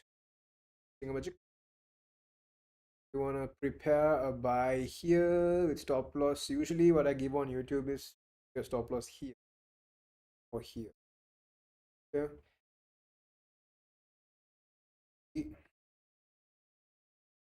Uh, Only if it breaks above. It breaks above. Sorry, only if it breaks above, and only if it breaks above and closes, then only. I think it did. Did it do it? No, not yet. Not yet. So 52, 51. You can also go on the assumption that it will work out, but then that's like stupid to do. I feel like acting stupid, but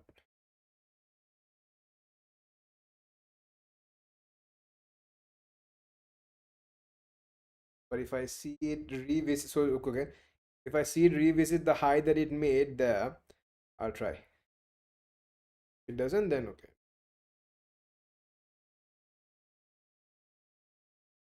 30-second chart. So if it revisits the high, its own high, then I'll put a market order. It did it.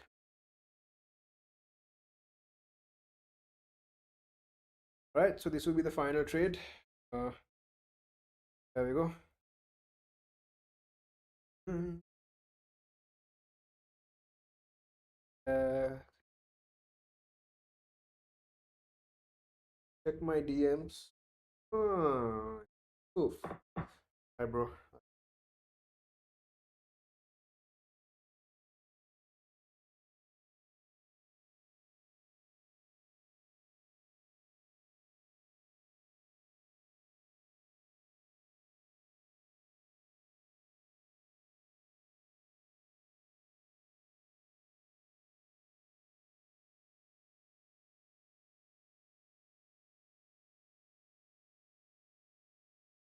Okay, so it inverted and revisited. Fine. Yeah,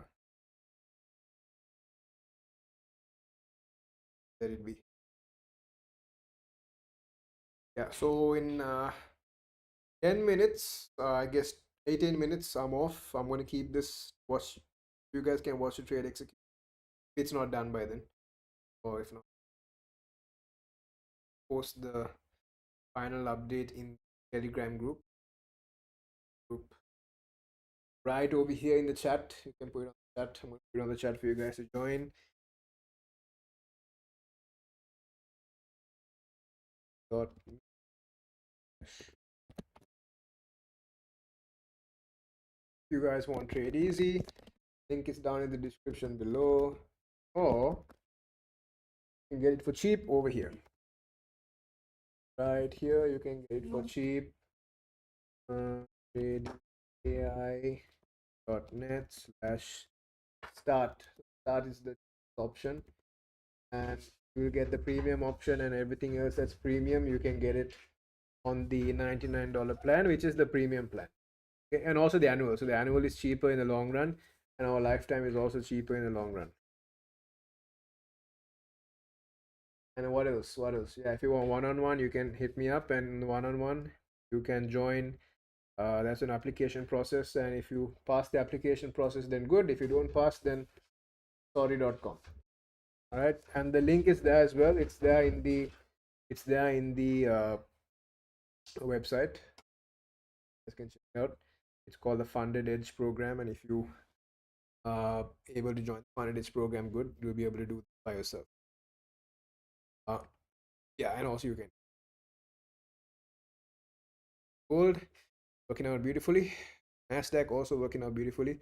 So knowing the POI, knowing exactly what POI to use, knowing everything is very, very, very important. Now look, just because I decided to keep it simple, 3R, the actual trade was here. Gonna hit. So the price cycle is very, very important. Insanely important. Price cycle is there, and if it was me on a live account, I'll be holding my sell all the way here to 75,565. Yeah. I admit that that can be chopped, that can take me out, but if it's not going to take me out, I'm going to go all the way there. You heard it over here first. What else? So Nasdaq going well, gold going well, S&P 500 here also went well. It came and hit the POI. So if you want to take a buy, say on S&P 500, let's take a look. Oh, hit the 50%. So after hitting the 50%, we are interested. Gap here. Yeah.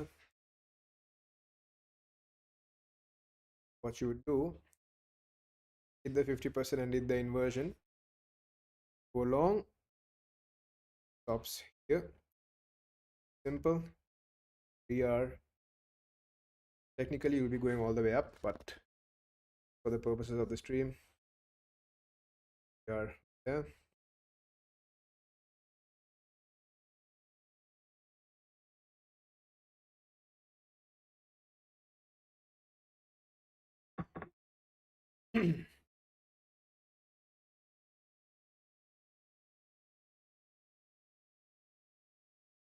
And if you guys notice that there's a slight delay in the stream between me showing the trades and you guys, by the time you guys see the trades, the trade has already moved.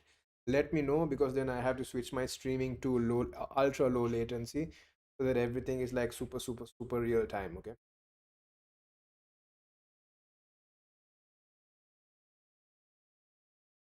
So gold didn't work out. Gold is not good at gold at that. full full chop city, full seek and destroy. If it works, it works. If it doesn't, it doesn't. And S&P 500, Nasdaq, watch both of them. They're going well. So yeah, let's let gold be, and just for study purposes, go to the 5. We came to the H1 POI. Okay, go to the 15-minute. That H1 POI is not enough, then this 15-minute POI is, and then you would be looking at a trade from there. But now in another 13 minutes, it's not going to be worth it anymore because then your macro is over. Yes, you can take the trade. You'll be breaking the rules. It is what it is. But simply, man, who the fuck cares as long as you make money? But as long as you don't break the rules consistently.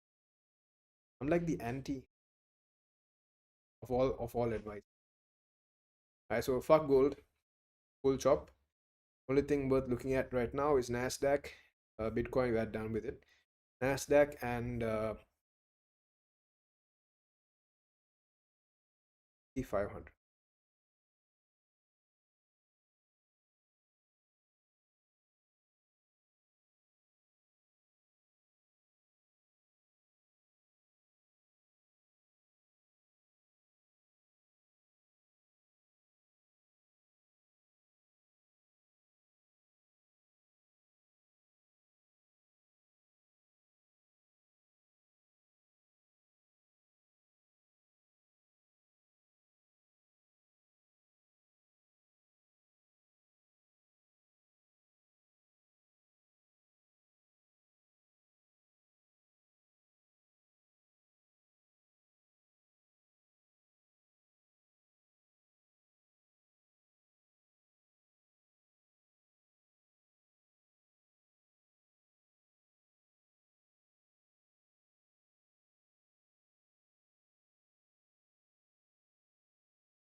Yeah, so let's just let this pan out.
Uh, Nasdaq going really well.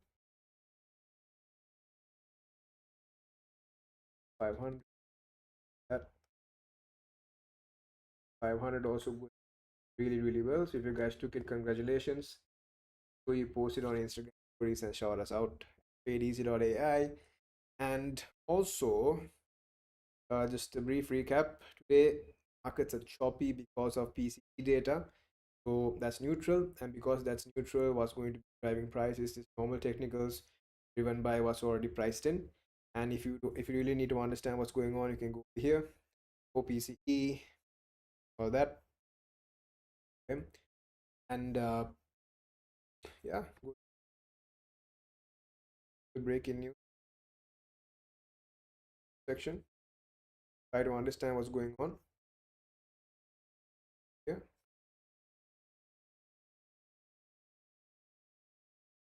there you go. Try to understand what's going on. What's good. Nothing new. Nothing new hitting the markets yet. All old, waiting. Oh, not bad. I just looked at the market moving. Okay, there is there is stuff here. Yeah, we got some other stuff over here. US imposes sanctions on Palestine. Shit like that. So yeah, we got things over here you can take a look at. We can also take a look at that from the next stream onwards and help us take trade. What's most important is how we utilize the data that TradeEasy is giving. Nasdaq bearish because everything is still the same. Uh, so I would be taking off S&P. Yep,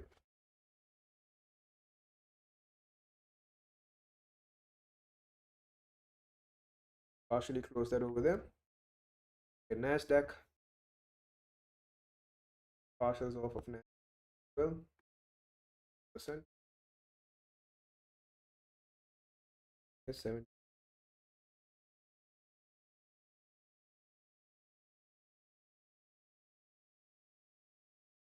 Okay, and gold, you can see fine gold is adhering to its sentiment, its bearish sentiment. So buys never chance to the chance. 4600 support level. Actually, yeah, 4600 support. 462 bearish gamma export. Yeah, validated over here down. Yeah, I think heading towards 4516 next. This did not work out. That's fine. Problem at all. Next setup would be based on break below Monday's range, break below Monday's, do all that jazz, see whether that's good or not. So it will, if we close with 2 consecutive candles below here, then what we will actually get is that for gap fill and price to go down. If it happens. Okay. For Bitcoin, I guess it's the same situation. Bitcoin gamma exposure 80 has been accepted, so we're going to head towards 75568, and after that we're going to go 2200 if 75568. So this way you can utilize the weak gamma exposure to actually capitalize on this big massive, simply put, massive moves you can capitalize if you do it properly. Okay, and to show you guys one more time on valid POIs and invalid POIs. For example, here price came and hit the percent. This entire leg is a POI. Okay, so here price came from a valid POI. Therefore, model number 3 over here is valid. And because this surf is coming from a valid model number 3, this model number 3 is also valid. And this here level over here is valid because it comes from a valid level. Price comes down, goes up, misses very close, misses this, and price goes down, making this invalid. So coming over here, it should invert it for price to go up, and then coming down here, this is not a valid level, which is why price failed. This here is a valid level because price hit the 50%, went down, therefore this becomes valid there, causing price to go lower. And because price went lower from there and we closed low over here, this is the valid level which caused price to go down over here. Okay, so having said that, here on the 15-minute chart, price did not hit this, so it hit it over here, price went low. Okay, therefore making everything over here valid, causing price to go even lower. So if you understand the chain of what makes things valid and invalid, using those POIs itself will be easier.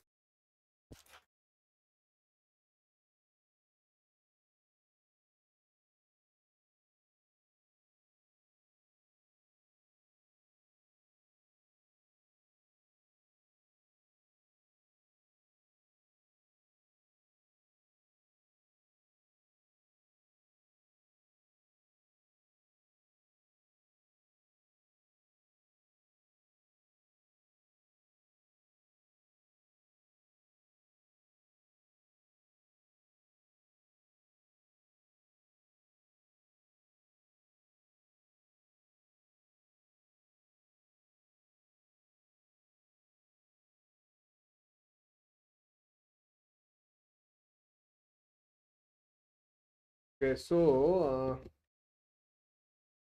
then almost done.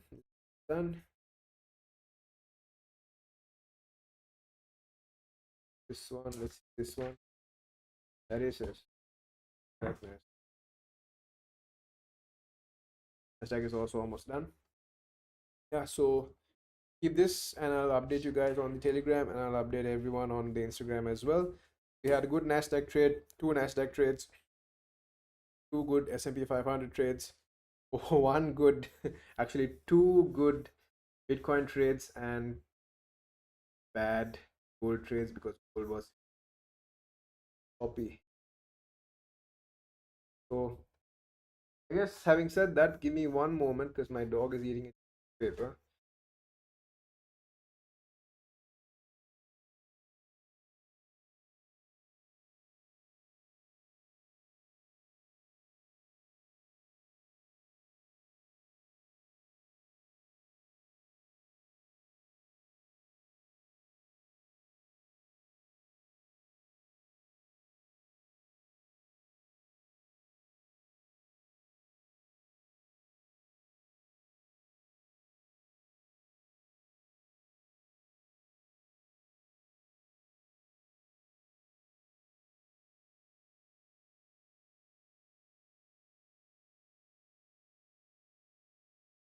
All right.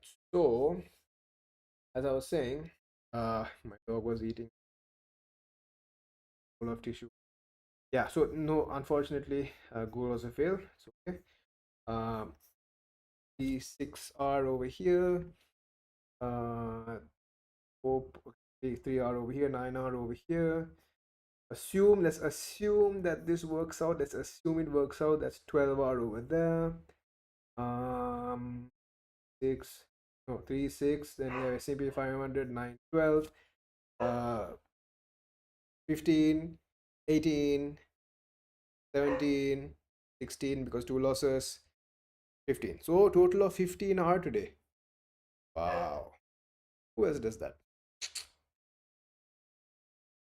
You got 15 hour today. Uh, Good. That's good. Not bad. Not bad. Can do better. The goal was shitty and unnecessary, but can do better.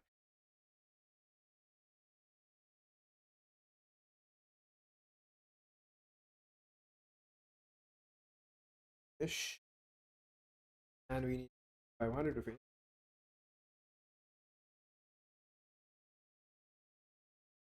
It is finished. So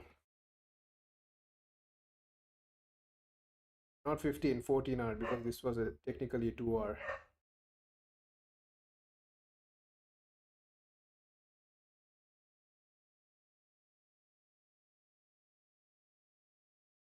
Bum, bum.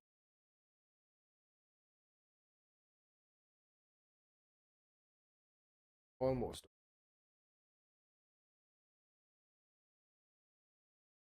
Okay, we're heading into this level, so that could delay the TP, possibly delay a TP. Could it possibly take out just a bit more? I hope in the process of me typing it hits take profit.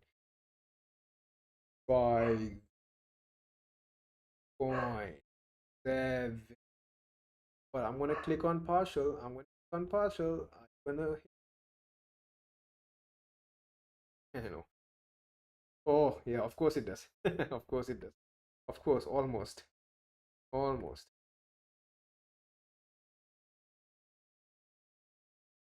Ah, for Nasdaq also maybe a bit more. I'll just let.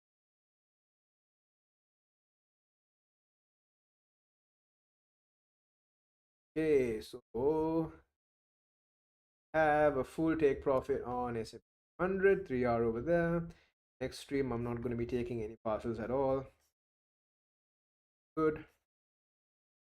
And finally, we have Nasdaq.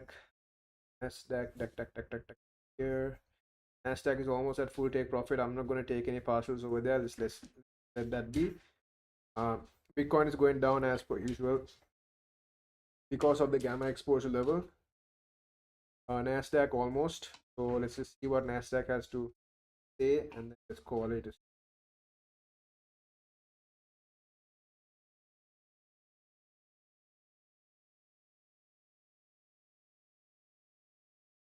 I might also have to call it a stream if my laptop. So if my laptop goes down by another 2% points, then call it a stream.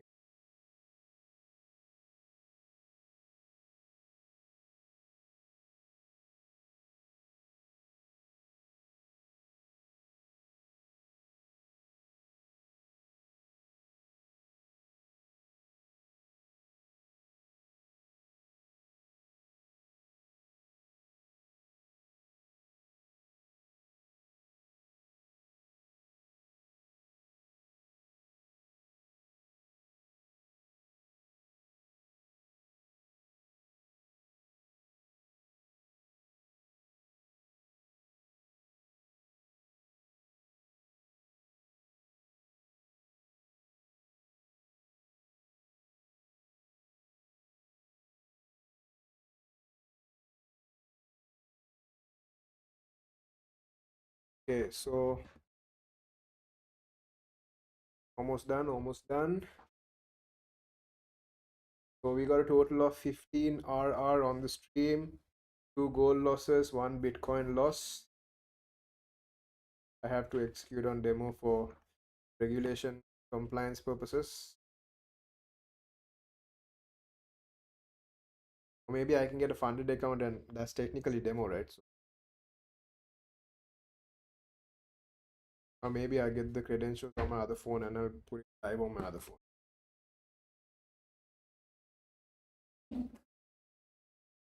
Yeah, so let's see. Goes to full TP. I am tempted to give you guys more, but then this is the contracted amount of time that I set for today. And if you want trades like this every single day, then you guys can come to the TradeEasy community. I use the macro data. I use everything day-to-day basis to send trade setup. If I don't send it stream, I will send it on the board chat.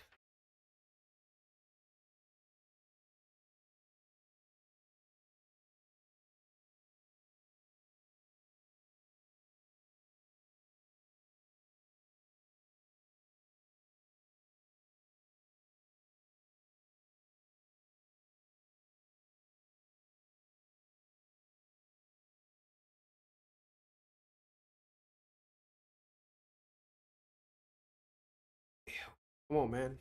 Bit more, man. Bit more, man. Come on now. Come on now.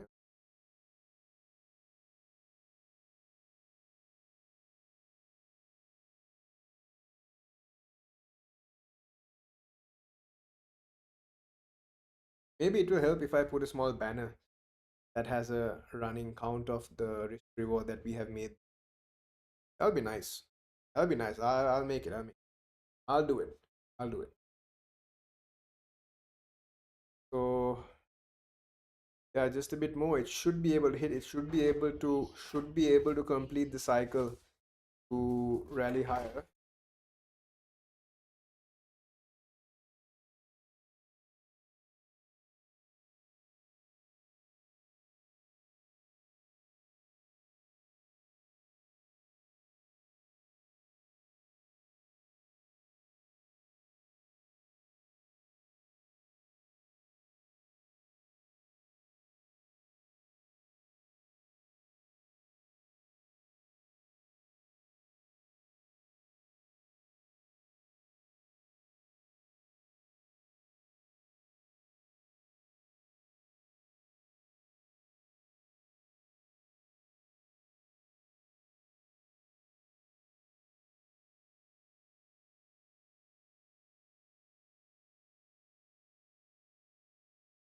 All right. So almost done. My dog might start screaming for no reason, so he's a bitch that way. All right, so I guess this is gonna be it, guys. My laptop's almost dead. You guys can monitor this trade yourself if you guys have taken it good. Yeah, so with that said, make sure you come to Trade Easy, right? Because we are going to be I'm going to be starting these types of live streams almost every day. Maybe tomorrow, maybe not tomorrow, maybe on Friday, because tomorrow I'm going out to prepare for the for Business Expo that I'm going to be exhibiting Trade Easy at. So yeah, so maybe on Friday I'm going to be hosting a live stream with the uh, Trade Easy community as well. So make sure you come there. Make sure you take advantage. Make sure you just come for the live stream, use Trade Easy, see how I use Trade Easy on the live stream so that you can use Trade Easy like that in whatever trading session that you trade. Okay? And make sure you send uh, essentially share Trade Easy with everyone that you know, because we're trying to grow this into a global brand. We're trying to beat the out of Bloomberg and make sure that everyone has something that's affordable and something that they can actually make money. Okay, so in the next live stream, we're going to make more use of the AI agent that we have and can derive trade ideas off of it. Okay, so with that said, I'll see you guys in the next one. Good luck and good trading. Peep, peep, peep, peep, peep. Peace.